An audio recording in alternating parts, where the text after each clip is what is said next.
Halo.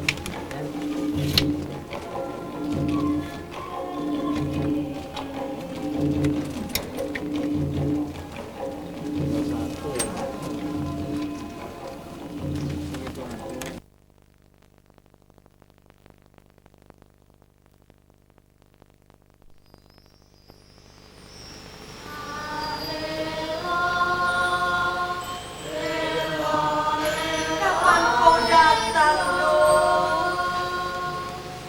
Biji-biji yang kutabur harusnya sudah kembang. Kembang menari-nari, ditiup angin kering musim kemarau. Kapan kau datang, cahaya?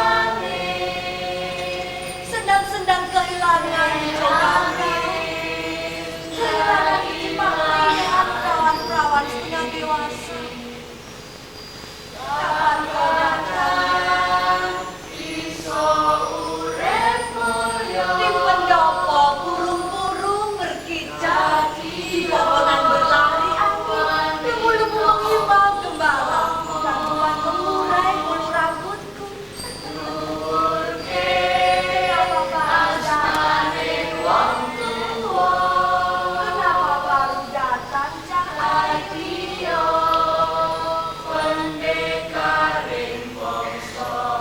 Kau beritahu ya, Dok, biar kedam badan untukmu, betapa sakit pinggangku rasa, tempat buayanmu yang pertama. Kapan kau datang, Dok? Kapan badanmu mewangi melati?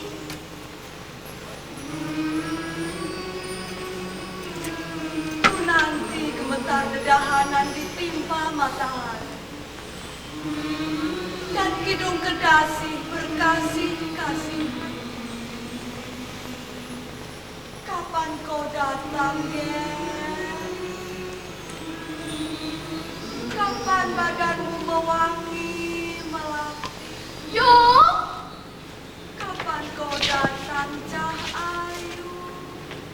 yuk, Sendang-sendang kehilangan hijau Yuk. daun-daun.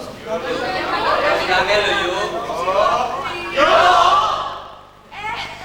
Wene, bikin kaget. Dari mana, Nek? pasar yuk. Kau belanja apa? Tidak kok, cuma beli kain dan benang. Pasti mau bikin kebaya.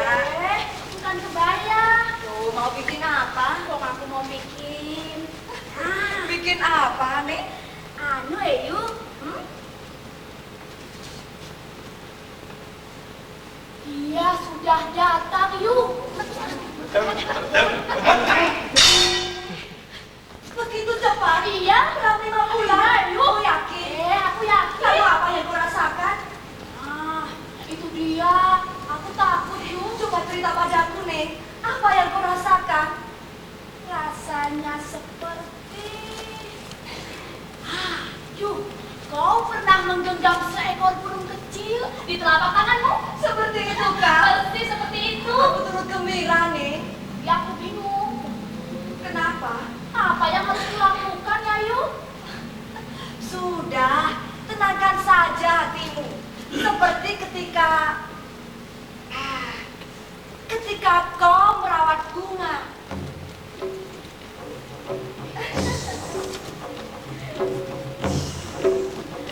Kata orang, dia akan menendang-nendang perut kita. Dan akan semakin bertambah cinta kita kepadanya. Lalu suamimu bilang apa? Oh, dia sih diam saja. Dia mencintaimu kan? Tak pernah ia ucapkan. Pekan. Tapi setiap kali memandangku, kau tahu Yuk, matanya gemetar seperti dua lembar daun hijau. Dia sudah tahu, Ya tentu saja sudah. Dari mana dia tahu? Entahlah. Tadi sejak malam pertama Yuk, dia selalu menembang di tepian telingaku. Hingga aku merasa anak ini lahir dari cahaya micil yang merembes ke daun telingaku. Alangkah bahagianya. Iya, Yuk.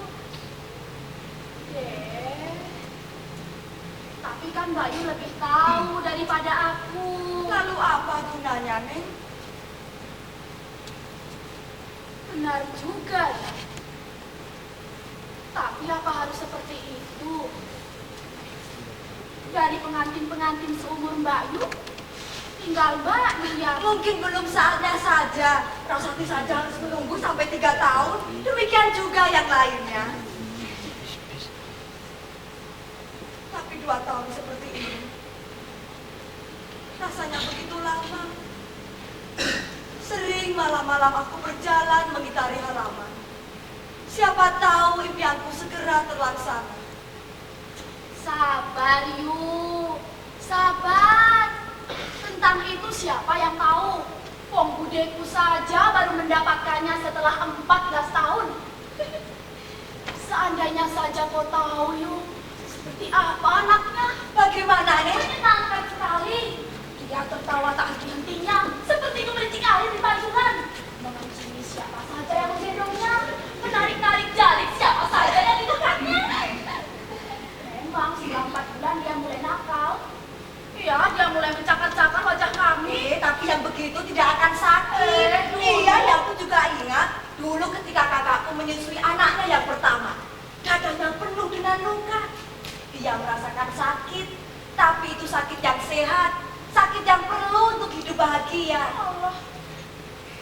Kata orang, anak akan membuat kita susah, Yu. Bohong itu, nih.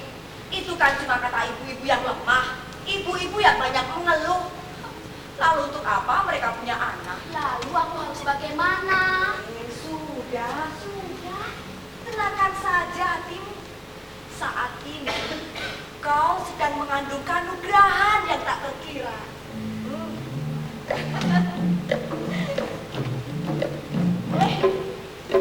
Aku tadi kesini mau minta tolong, Yu. Menjahit kan? Ya, ya. Iya. Pokok dan baju hangat. Iya, nih. Kalau begitu, aku tak sanggup ya. Hati-hati loh, nih. Jangan lari-lari di jalan berbatu. Iya, yuk. Salam buat Kak Bondan. Hati-hati, nih.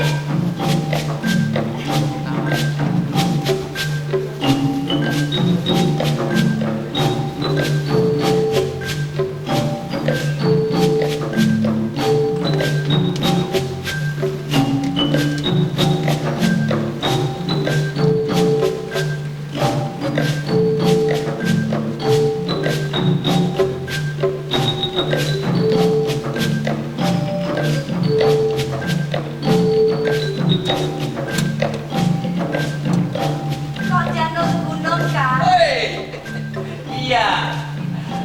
Budak ada Sri. Sedang ke sekolah. Oh. Mau bikin apa kamu Sri?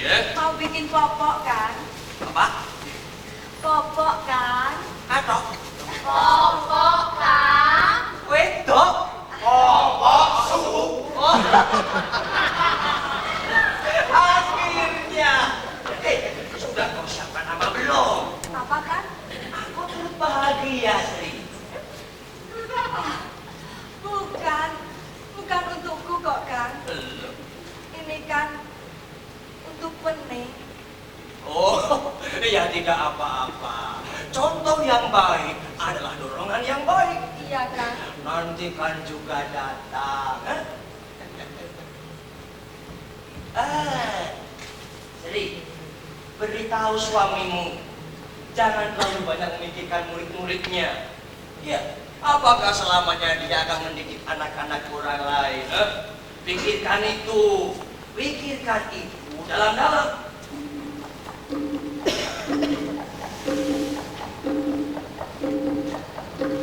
Iya. Pikirkan dalam-dalam, Sri.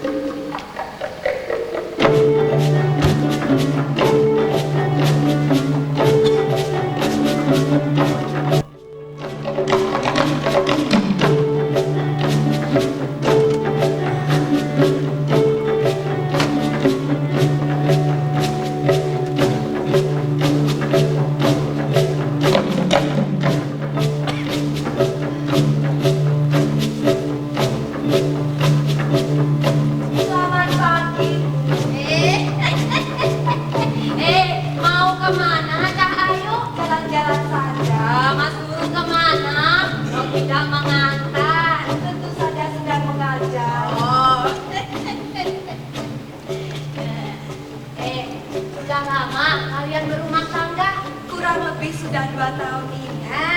Sudah punya momongan belum? Dereng. Tidak apa-apa, Dok. Nanti kan juga punya. Apa begitu? Oh, kenapa tidak? Ini aku mau mengantarkan nasi buat suamiku. Ya, sudah tua sih, tapi masih mau terus bekerja. Punya 9 anak itu, Dok, seperti 9 matahari. Ya, tapi karena tak punya anak perempuan, jadi seperti inilah aku. Harus aku sendiri yang kesana kemari. Tapi itu hidup. Iya. Iya. Bagaimana kabar ibumu? Baik-baik saja, Bu. Sekarang dia tinggal dengan kakak saya. Tapi saya sudah jarang menjenguknya. Tentunya dia sudah hidup bahagia bersama cucu-cucunya. Mendiang ayahmu itu, Duk, adalah orang baik, seorang yang berhati mulia. Hampir saja aku kawin dengan salah seorang pamanmu. Ya, tapi bagaimana lagi? Aku dulu seorang perawan yang kabur kawinan. Sering aku terbangun di waktu subuh, seolah-olah mendengar petikan sitar dari jauh. Padahal cuma angin belaka.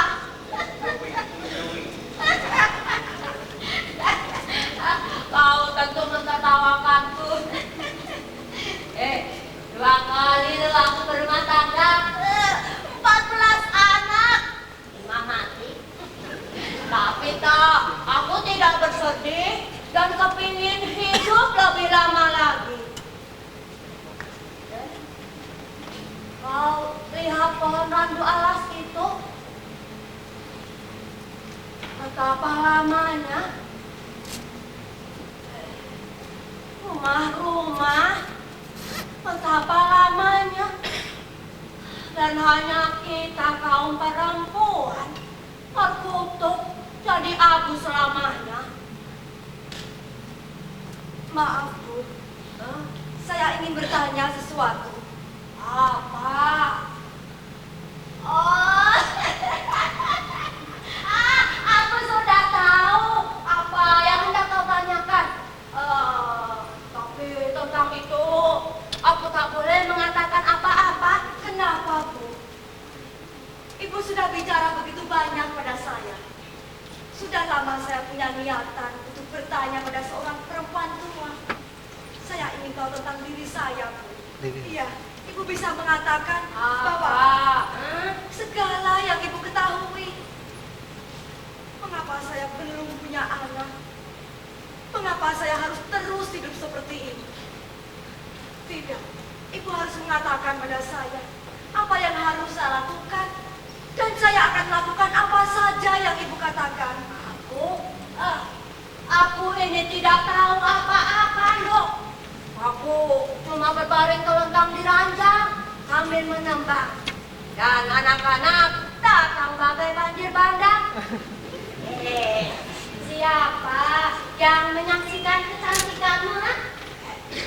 Kau melangkah dan di ujung jalan udah menebak.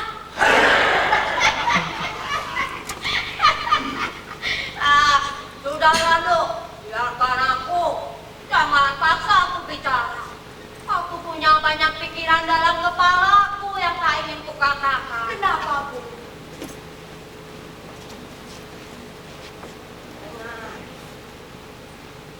Apakah kau suka pada suamimu? Maksud Ibu? Apakah kau benar-benar mencintainya? Kau ingin selalu bersamanya? Entahlah. Apakah kau tidak berdebar ketika ia mendekatimu? Apakah ia tidak membawamu seperti terbang dalam mimpi ketika bibirnya menyentuh bibirmu? Tidak. Tak pernah kurasakan. Tidak pernah? Mungkin. dengan damar.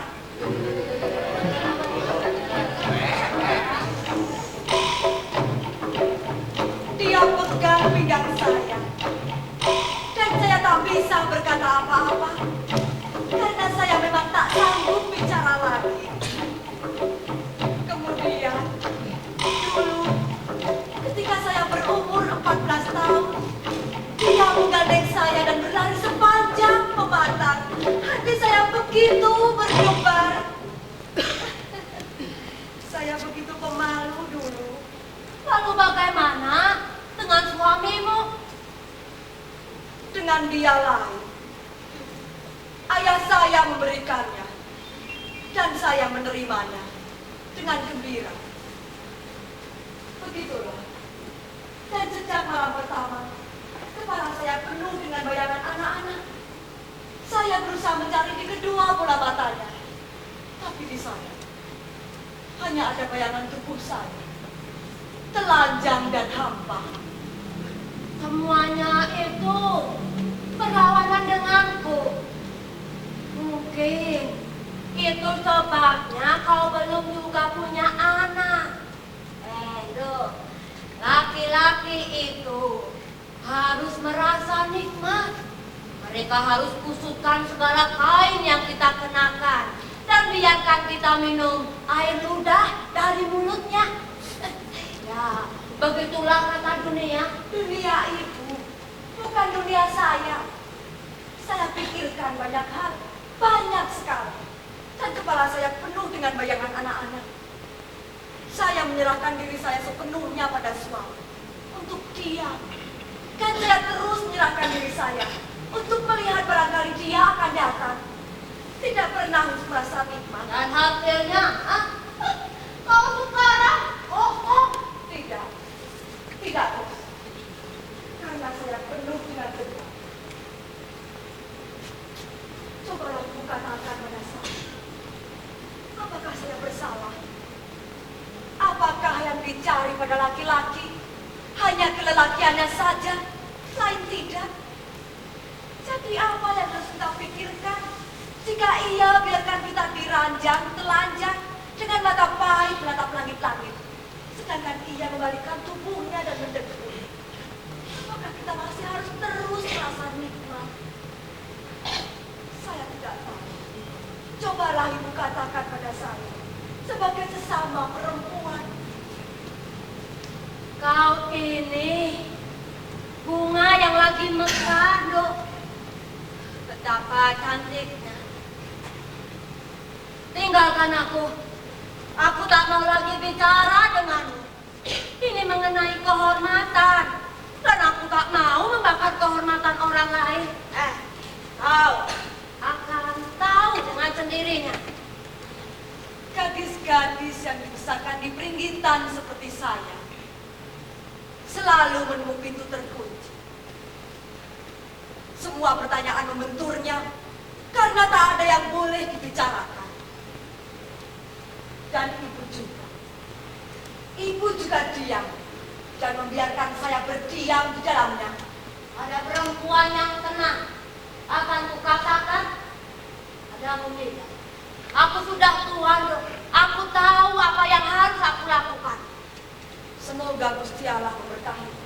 Gusti Allah, sayangnya, Dia tak pernah menyayangiku. Suatu saat kita akan tersadar bahwa Ia sesungguhnya tidak pernah ada. Hanya orang-orang di sekelilingmu lah yang menjagamu. Kenapa ibu berkata seperti itu? Biar bagaimanapun dia masih diperlukan. Ya, paling tidak untuk menakut-nakuti para perusahaan kebahagiaan di tengah lantai. Saya tak mengerti apa yang ibu katakan. Sudahlah, Dok. Harapkan saja yang baik-baik. Kau masih terlalu muda.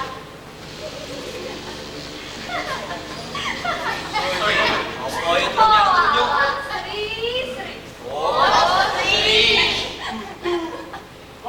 Sri. Bagaimanapun, tanpa anak kita bisa hidup tenang, Sri. Tapi aku tidak. Alah, kenapa susah benar? Wong aku sendiri saja tidak pernah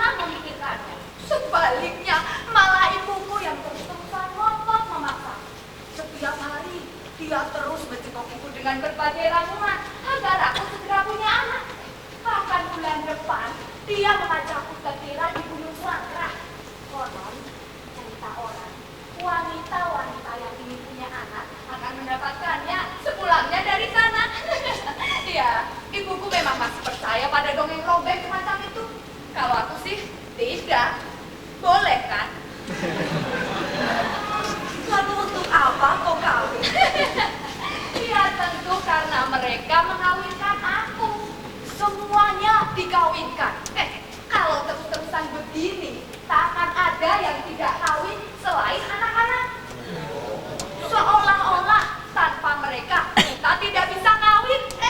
Padahal sesungguhnya kita sudah kawin jauh sebelum mereka mengawinkan kita. Iya, orang-orang kolot itu memang masih terikat benda. Kamu kan tahu, Sri, aku paling tidak suka memasak, apalagi mencuci. Tapi kini setiap hari aku harus melakukan apa saja yang tidak aku sukai. Untuk apa? Apa perlunya suamiku jadi suamiku?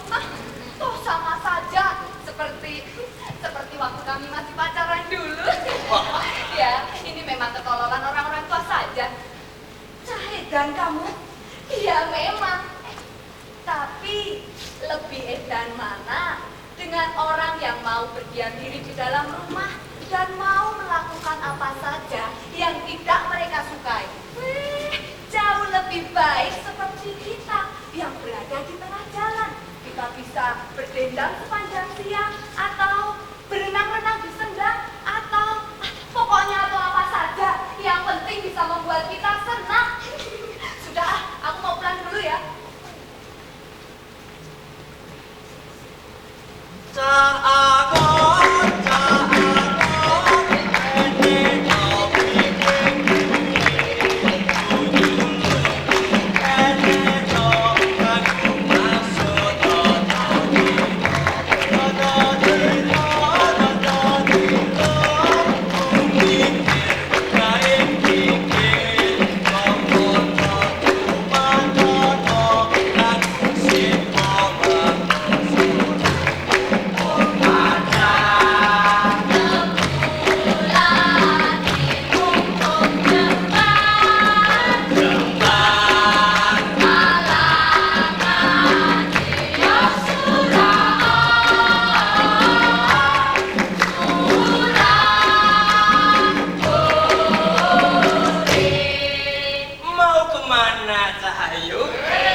Yang benar saja, Sri. Benar kan? Tak pernah kudengar sebelumnya. Mungkin karena aku selalu merasa gembira. Mungkin.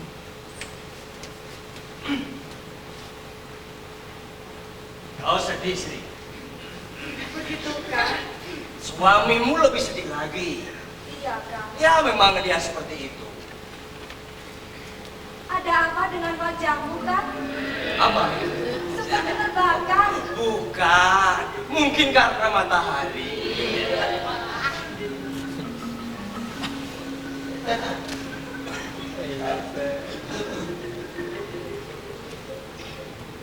Kan? Kau dengarkan? Apa? Seperti suara tangisan. Tidak. Seorang bocah yang menangis. Oh iya. Tapi tidak aku dengar apa-apa. Begitu dekat. Bocah itu menangis begitu keras. Di sini memang banyak bocah-bocah kecil bermain, Sri. Bukan, Kang? Ini suara tangisan bayi. Iya, tapi tidak aku dengar apa-apa. Mungkin hanya pendengaranku saja. Ya, mungkin hanya pendengaranmu saja. Iya, Kang? Kau di sini. Ngobrol, Kang. Rumah sepi. Aku pergi dulu ya.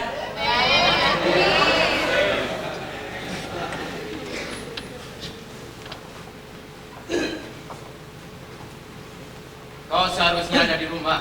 Aku kepingin mendengar suara burung bernyanyi, Kang. Tak baik perempuan lama-lama meninggalkan rumahnya. Iya, kalau benar aku perempuan. Sudah. Pulanglah ke rumah. Aku tunggu kau di rumah, Kang. Aku harus pergi. Ada pertemuan di balai desa. Kalau begitu, aku akan tidur.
Dia salah perempuannya, punya lidah setajam semak belukar. Sudah. Lihat, lembu-lembu sudah pada lewat. Sudah keluar kan anak-anak gembala? Iya, tapi Kang Damar belum kelihatan. Ayo.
MCU dapat. Dari mana? Sedang. Tumben di rumah Kang. Apa tidak boleh? Begitu. Laki-laki punya kehidupannya sendiri. Perempuan juga punya. Iya, tapi aku tak suka kau sering keluar rumah. Kalau saja rumah ini tak seperti kuburan. Sering. Untuk apa aku terus berdiam di kuburan, Kang? Telah kuturuti semua kemauanmu. Kuserahkan semua milikku padamu. Dan kesakitan kusimpan rapi dalam lemari. Sudahlah. Sekarang biarkan aku. Akan kutanggung sendiri kesakitanku. Semampuku. Dan jangan bicara apa-apa lagi. Kalau saja ketuaan itu segera tiba. Dan bibirku rontok seperti bunga rentang. Aku akan tersenyum untukmu. Sekarang biarkan aku. Aku tak mengerti apa maumu. Tak ada yang kularang. Segalanya tersedia. Ya, aku memang memiliki kekurangan. Tapi aku ingin hidup tenang bersamamu. Aku mau tidur di luar dengan mimpi kau juga sedang tidur di rumah. Aku tidak tidur. Tak bakal bisa tidur. Terus apa maumu, Sri? Aku pengen sesuatu, Kang. Selalu sama. Sudah 5 tahun. Aku sendiri sudah hampir lupa. Tapi aku tidak. Laki-laki ini dengan pekerjaan, dengan mulut besarnya, untuk perempuan tak ada yang lain selain anaknya dan mengurus anaknya. Kenapa tak kau angkat salah seorang anak kakakmu saja? Aku tidak keberatan. Aku tak mau mengurus anak orang lain. Tanganku terlalu kasar untuk menimangnya. Dengan caramu kau akan menjadi gila. Aku datang ke rumah ini bukan untuk menyerah pada nasib. Lantas apa mau Musri? Aku pengen punya anak dan kau tak mau memberikannya padaku.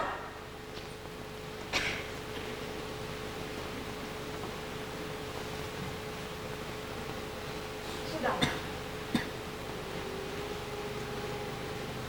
Sekarang biarkan aku.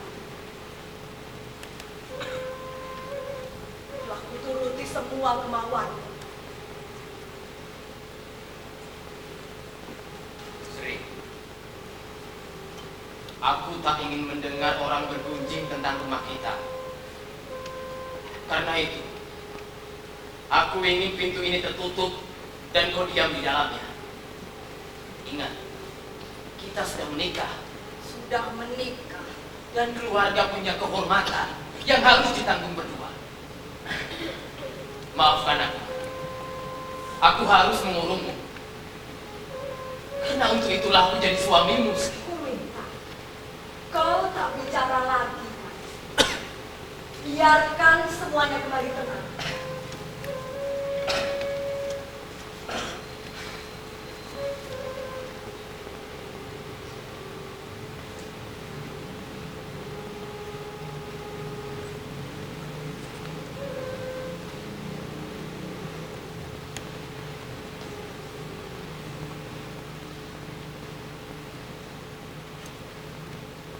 Mari kita makan. Aku sudah mulai lapar.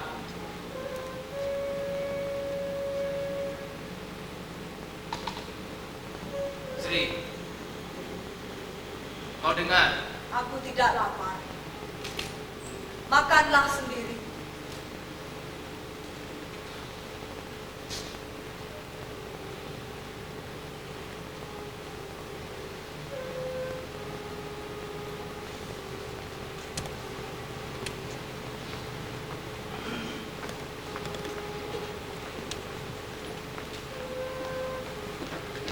Neng, Neng, kau tidak mampir? Mbak Yu, aku tergesa-gesa. Kakaknya aku tinggal sendirian di rumah, Yu. Aku pikir kau tak ada di rumah tadi. Sudah 2 anakku sekarang. Iya, Yu.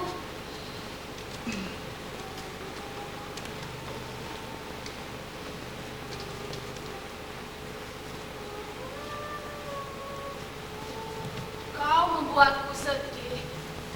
Habis bagaimana lagi, Neng? Sabar, Yu. Jangan mengeluh. Bagaimana tidak mengeluh? Jika kulihat kau dan perempuan-perempuan lain dipenuhi bunga-bunga. Sedangkan aku sendirian di tengah ladang gersang. Tapi kan kau punya bunga yang lain.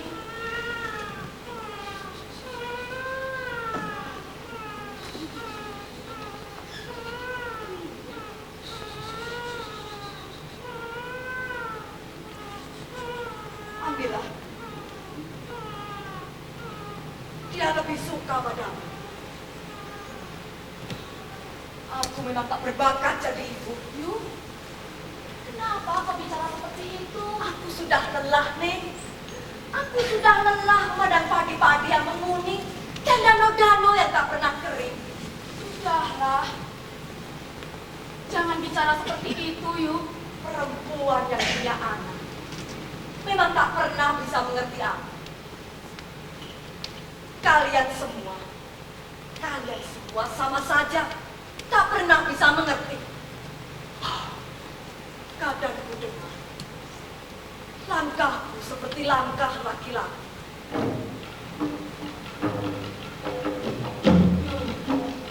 Biar bagaimanapun, aku kira suamimu tetap mencintaimu.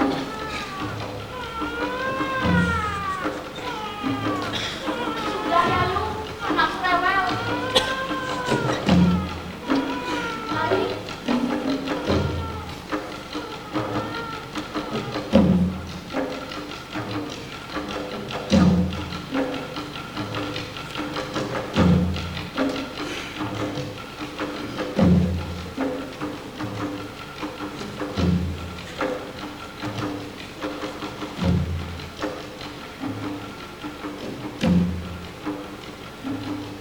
Sri, aku mau bertemu Bunda. Ada kan? Silakan duduk. Kang, Kang, ada Kang Damar.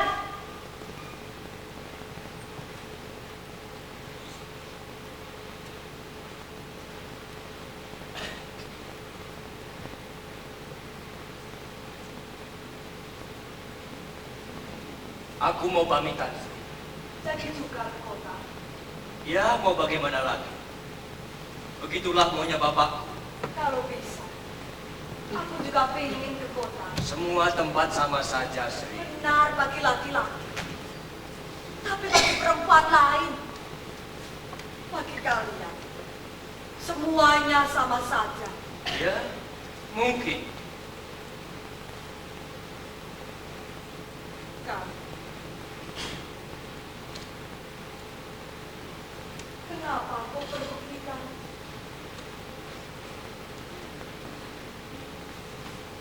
Ingatkah kau? Dulu ketika memegang pinggangmu,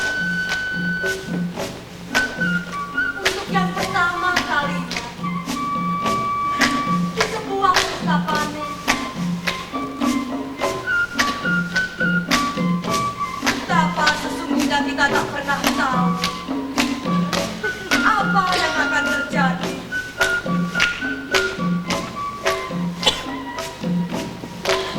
Semuanya sudah berubah.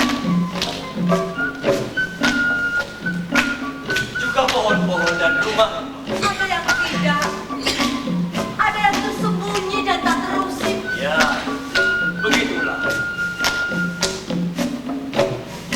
Kalau saja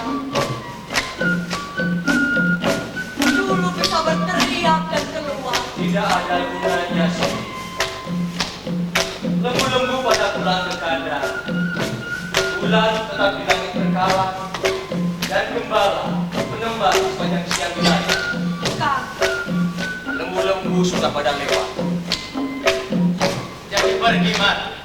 Ya, sebelum pagi aku harus sampai ke kota. Kalau begitu, ayo ku antar kau sampai ke pojok desa. aku ikut kan? Tak usah. Kau di rumah saja.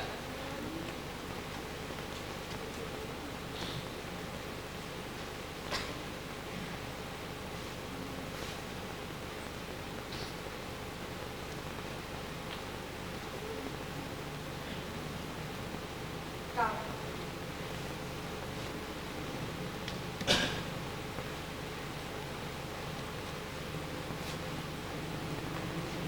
Aku berangkat dulu, Sri.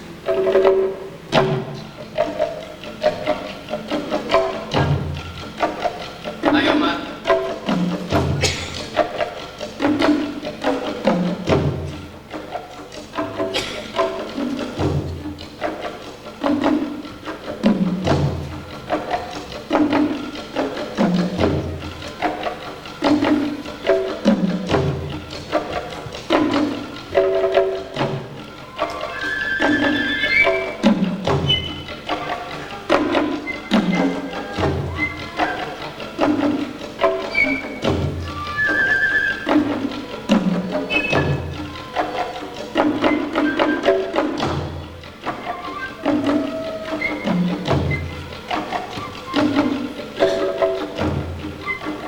Berani benar kau, Sri.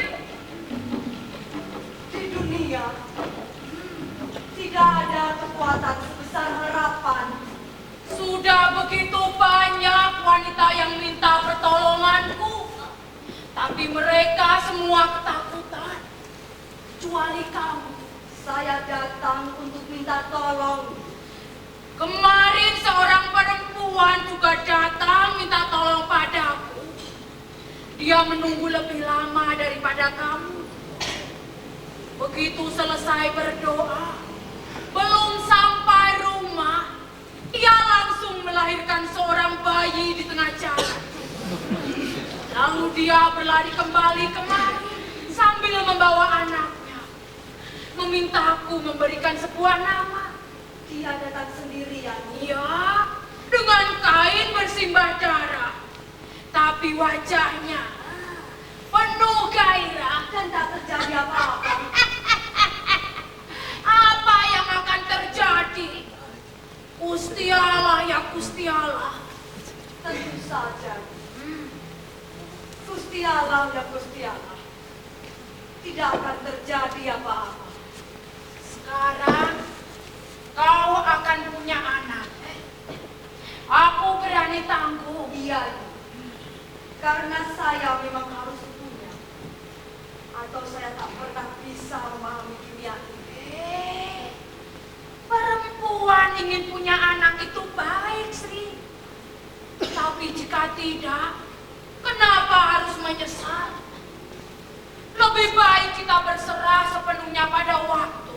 Saya tak memikirkan hari esok. Yang saya pikir adalah hari ini. Nyi Langgang sudah tua, sudah melihat segalanya. Saya hanya ingin menimang anak saya, supaya saya bisa tidur dengan tenang. Biarpun saya tahu, kelak dia akan menyiksa dan menyingkirkan saya.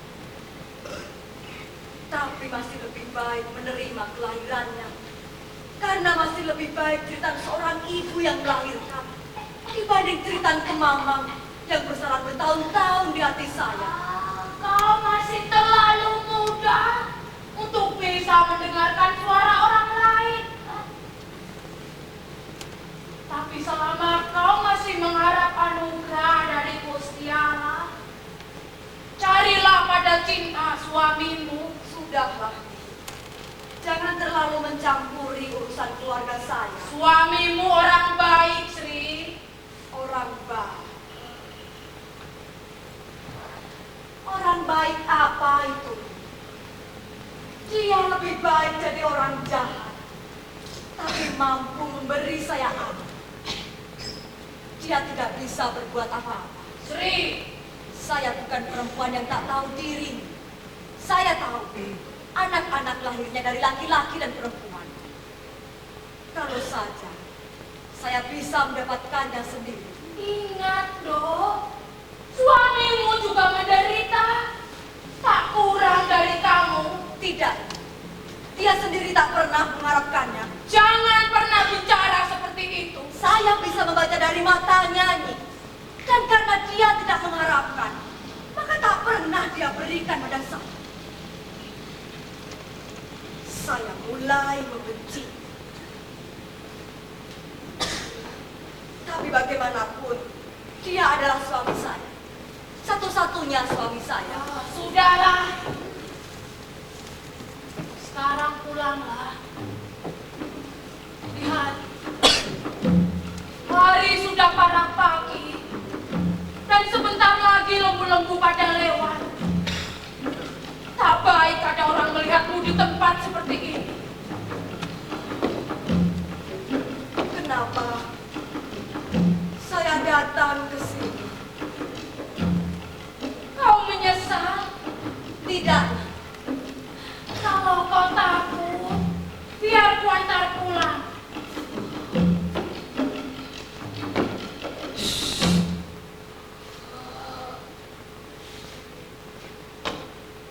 Siapa itu? Aku Nyi Bondan. Biar saja, Nyi.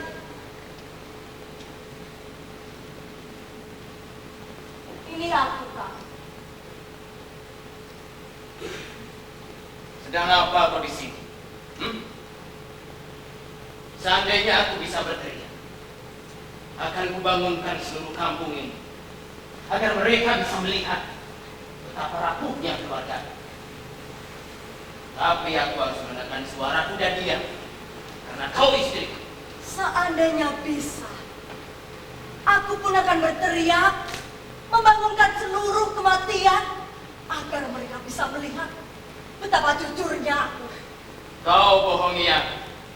Aku tak tahu kau bermain curang. Bondan, Sampean jangan bicara. istrimu tidak berbuat jahat. Dia sudah melakukannya sejak malam pertama. Dia memandangku dengan mata merah, berbaring di sampingku dan mengisi bantalku keluh dan dada. Diam! Dan aku harus menjadi batu. Melihat istriku keluar tengah malam dari rumah. Mencari apa? Katakan, mencari apa? Jalan-jalan penuh lelaki. Di jalan tak bisa memetik bunga. Aku sudah tak mau lagi mendengar omonganmu, Kak. Kau kira cuma laki-laki saja bisa menjaga kehormatan rumah tangga?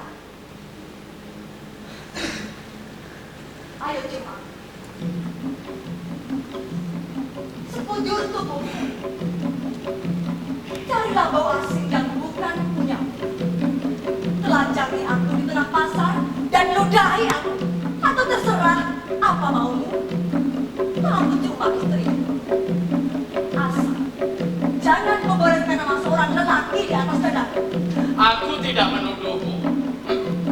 Tapi tingkah lakumu dan seluruh kampung telah bicara terang-terangan padaku.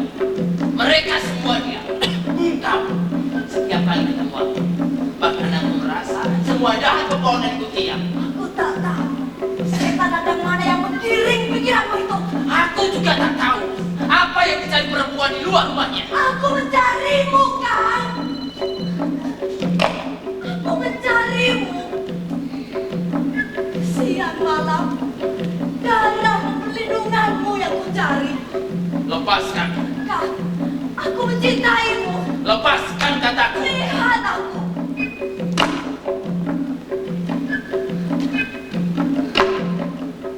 Dia meninggalkan aku sendiri. Seperti bulan mencari dirinya sendiri di langit hitam. Kang, lihat aku. Lihat aku, Kang. Lepaskan.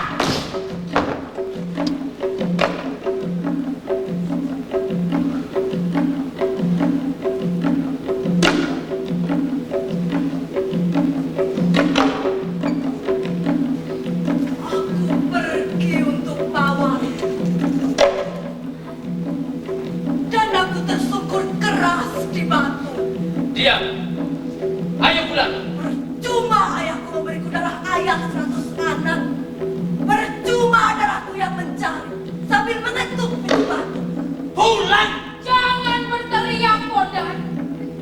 Lihat, orang-orang sudah mulai berdatangan. Biarlah lepas suara-suara rumahku.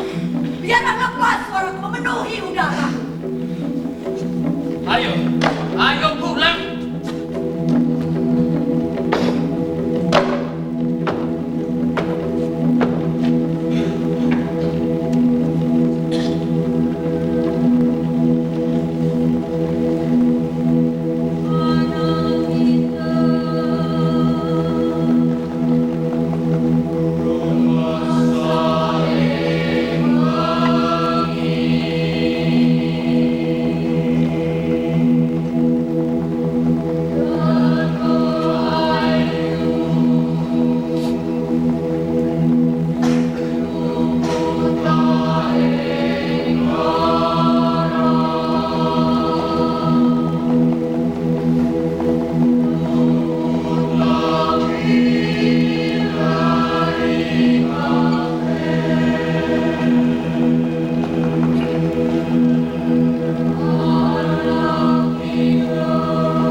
Mas tumbang wayangan alas pakir. Dekit manike moncowarti. Oh, betapa buram wajahnya, betapa buram langkahnya. Kau gambah dekit teri, kombinasinya menarik. Betapa dulu menyala dunianya, betapa dulu merona wajahnya. Betapa berduka, iya. Betapa lain, iya. Katakan siapa yang diharap, katakan siapa yang dinanti. Bila malam datang akan kukatakan, bila malam datang akan kusikapkan. Oh, betapa tajam dia di air, betapa si perawan gelisah.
Betapa ia merintih di sela kahanan. Jika kau datang ke Gunung Selangkra, jika kau datang untuk tertira, jangan balut tubuhmu dengan pakaian luka.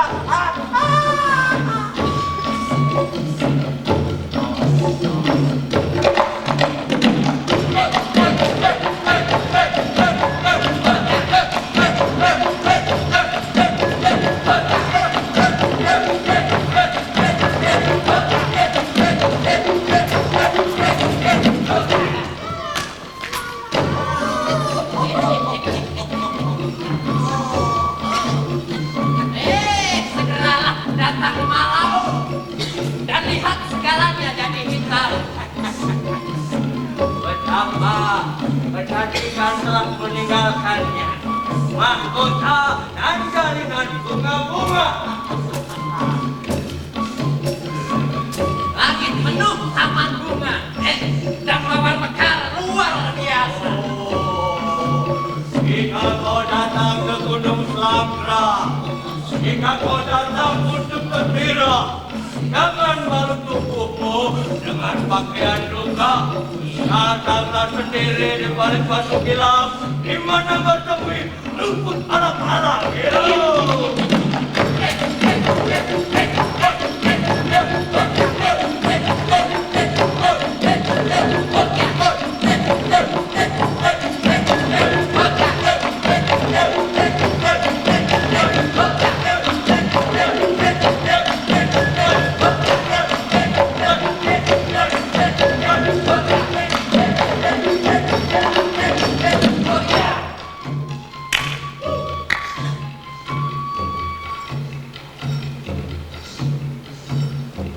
Untuk apa kau lakukan ini? Entah. Dan suamimu, ia mabuk. Ada yang ingin kukatakan, yang dulu tak bisa kukatakan. Katakanlah. Aku tak bisa diam lagi. Ini salah suamimu. Kau dengar. Untuk punya anak, kau harus menyatukan langit dan bumi. Kau lihat bagaimana kutukan menimpa kecantikanmu. Kutukan. Genangan racun di atas bulir-bulir padi.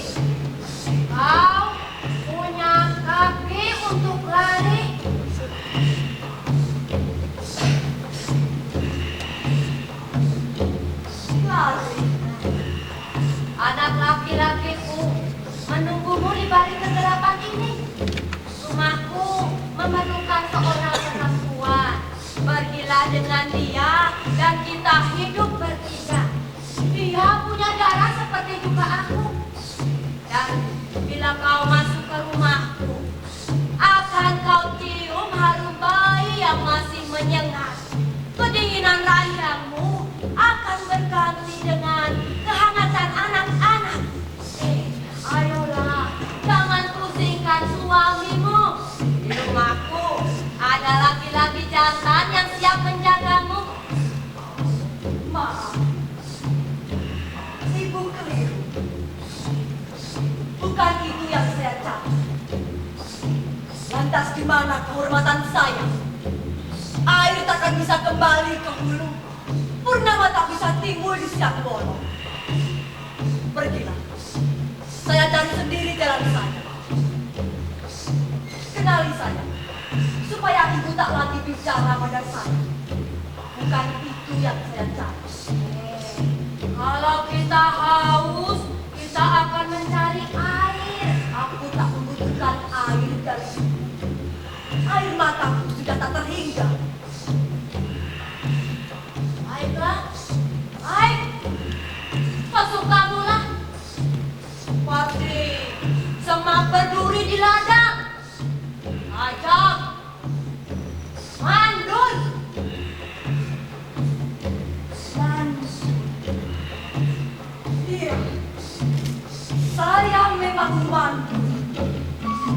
Telah saya hindari kata-kata itu sejak malam pertama. Dan baru pertama ini, saya mendengar orang mengatakan langsung dengan saya. Dan saya, hidupnya, Hatiku tak terluka oleh kata-katamu. Tidak sedikit pun akan ku cari perempuan lain untuk anakku.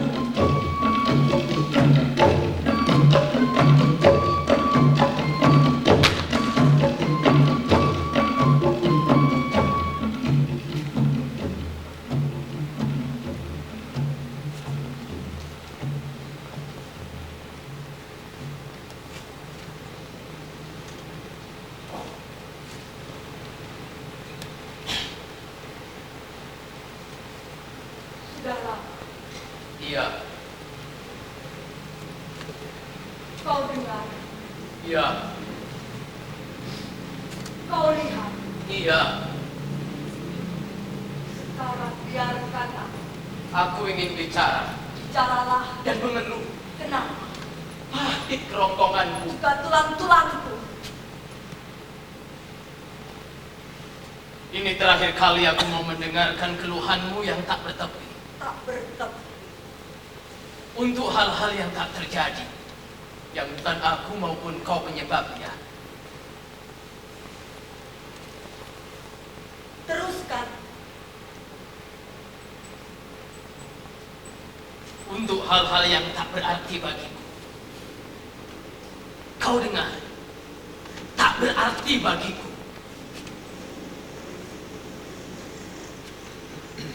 Maaf, jika aku terpaksa mengatakan ini semua. Yang penting bagiku adalah apa yang dapat kupandang dan kupegang. Oke.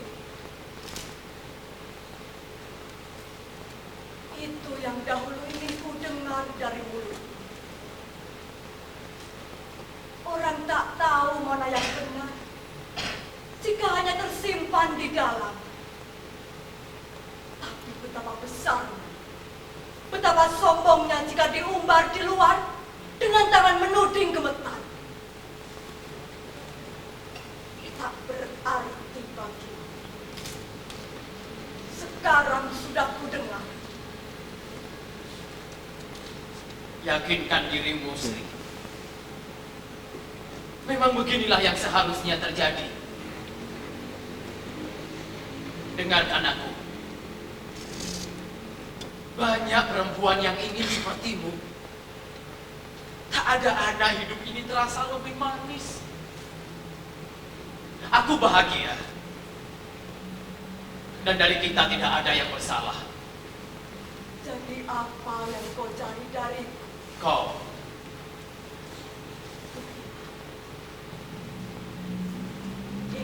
rumah, ketenangan dan perempuan. Tidak. Iya, hanya itu. Anak, Tak berarti bagiku. Kau dengar? Atau perlu kuteriakkan di telingamu supaya kau tahu dan bisa hidup lebih tenang? sama sekali tak terlintas dalam benakmu. Meskipun kau tahu aku begitu merindukan. Tak pernah.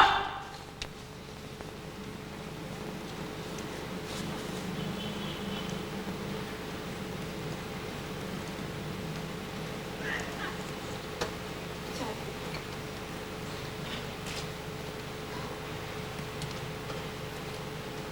aku tak boleh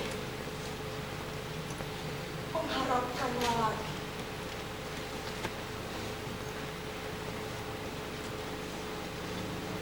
Tidak. Kau juga tidak. Tidak, Sri. Pasrah. Sumarah kalsane ngalah. Mantu. Tapi bahagia. Masing-masing tenang dan damai.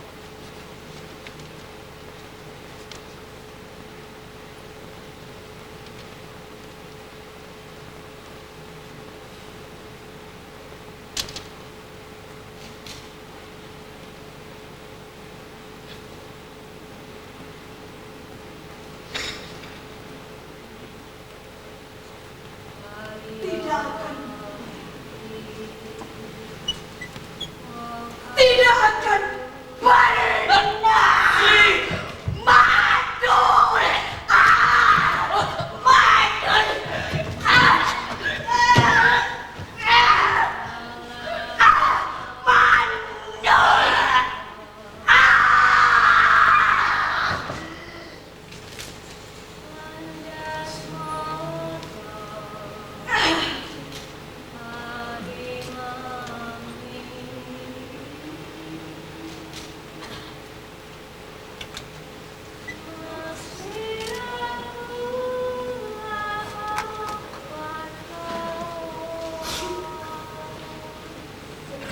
Sekarang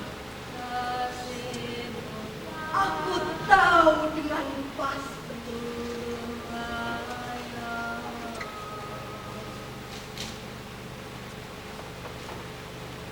Dan sendiri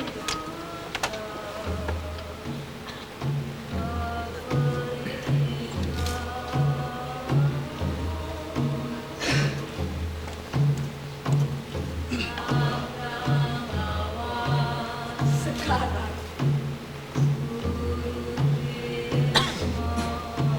aku akan tidur dan bangun dengan kesegaran baru, melihat apakah darah sudah berganti dengan darah baru, dengan tubuhku kering selamanya.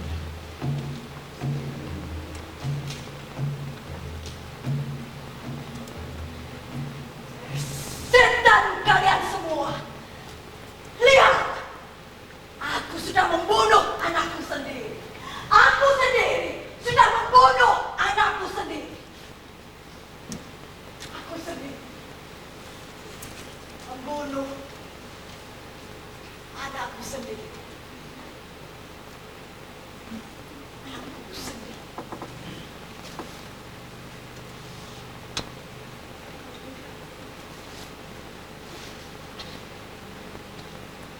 Membunuh anak